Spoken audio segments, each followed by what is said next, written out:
ini saya bersama teman-teman saya yaitu. Perkenalkan, nama saya Naila Faisal Jumnayati, absen 26. Dan saya Kaila Naswa, absen 12. Dan saya Muhammad Abdullah dari absen 15. Nah, kita di sini akan menjelaskan tentang terbentuknya PBB. Nah, sebelum masuk materi, apa sih landasan untuk PBB itu? Landasan PBB itu yang satu ada Atlantik Charter tanggal 14 Agustus 1941, dan yang kedua Declaration of the United Nations, yang ketiga Deklarasi Moskow, yang keempat Jumbaton Up Washington, yang kelima Konvensi San Francisco tanggal 26 Juni 1945. Nah, itu apa sih isi kesepakatan Atlantik Charter itu?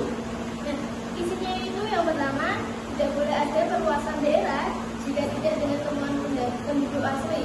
Dan yang kedua, setiap bangsa berhak untuk menentukan nasibnya sendiri.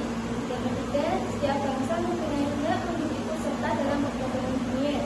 Dan yang keempat, perdamaian dunia harus diciptakan agar setiap bangsa itu bebas dari rasa takut dan kemiskinan. Dan yang terakhir, menolak cara kekerasan dalam menyelesaikan persengketaan internasional. Akhirnya PBB itu terjadi pada tanggal 24 Oktober 1945.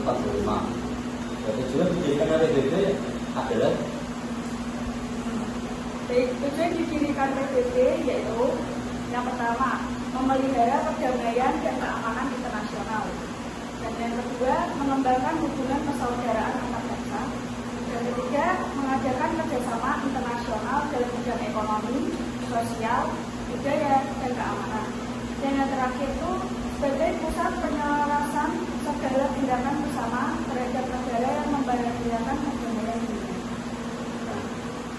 apa aja sih yang dari kalian itu yang bisa menjelaskan tentang anggotaan PBB? Keanggotaan PBB ada dua macam, yaitu anggota asli dan anggota tambahan.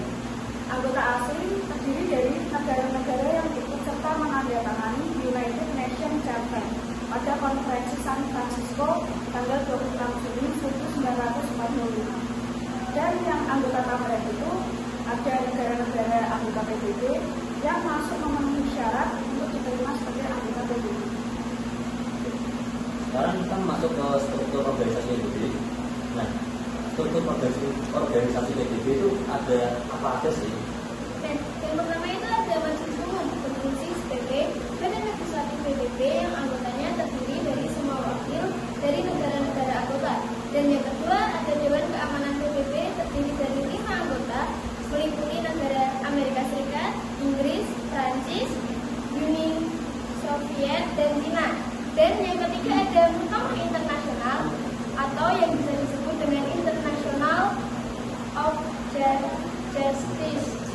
Pemegang kekuasaan kehakiman PBB adalah Mahkamah Internasional yang berkedudukan di Den Haag atau Belanda. Dan ada yang keempat, Dewan Perwalian. Itu salah satu badan PBB yang bertugas mengawasi dan memastikan daerah perwalian adalah Dewan Perwalian. Yang kelima, Sekretariat atau bisa disebut sekretari atas usul Dewan Keamanan PBB. Majelis Umum mengangkat seorang sekretaris jenderal yang sedang dengan masa jabatan 5 tahun. Yang keenam ada Dewan Ekonomi dan Sosial. Dewan Ekonomi dan Sosial membantu Majelis Umum dalam melakukan kerjasama ekonomi dan sosial internasional serta pembangunan. Ya, mungkin cukup sekian dari kita. Kurang lebihnya mohon maaf. Ya, see you in the next video. Say goodbye. Bye-bye.